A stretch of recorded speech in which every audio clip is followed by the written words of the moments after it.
పెట్టాలి. కాబట్టి ఇటువంటి విషయాలను మన పెద్దలు చాలా మంది చెప్తారు, వారి వారి ఎక్స్పీరియన్సెస్.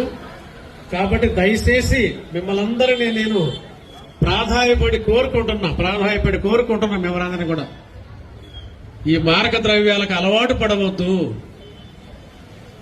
కుటుంబాలు నాశనం అయిపోతాయి. తర్వాత అఘాయిత్యాలు చేస్తున్నారు చిన్నపిల్లల మీద. ఈ మధ్య చేశారు, జమలమడుగులో ఒకటి చేశారు, బద్వేల్లో ఒకటి చేశారు, మరి మైలవరంలో ఒకటి చేశారు. 6 నెలల పిల్ల, ఆ పాప చిన్న పాప, ఆ పాపను 23 సంవత్సరాలు 24 సంవత్సరాలు యువకుడు రేప్ చేశాడు. మీ అందరికి తెలుసు, పేపర్లో కూడా వచ్చింది. తాగి ఆ రకంగా రేప్ చేశాడు.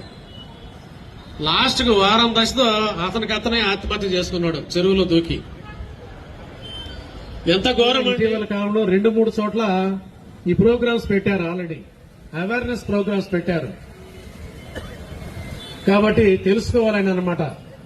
అదేవిధంగా చేస్తున్నారు, బాగా చేస్తున్నారు. ఇట్లాంటి ర్యాలీలే మన 26 జిల్లాల్లో కూడా రాష్ట్ర వ్యాప్తంగా జరుగుతున్నాయి. ప్రజల అవగాహన కోసము, ప్రజలకు వీటంటికి దూరంగా ఉండేదానికి చేస్తున్నారు. కాబట్టి మీరందరూ గమనించి ఎక్కడ కూడా ఇటువంటి మన దరిదాపులు కూడా రాకుండా చూసుకోవాలని కోరుకుంటూ ఈ చిన్న అవకాశం ఇచ్చండి మీ అందరికీ ఒకసారి.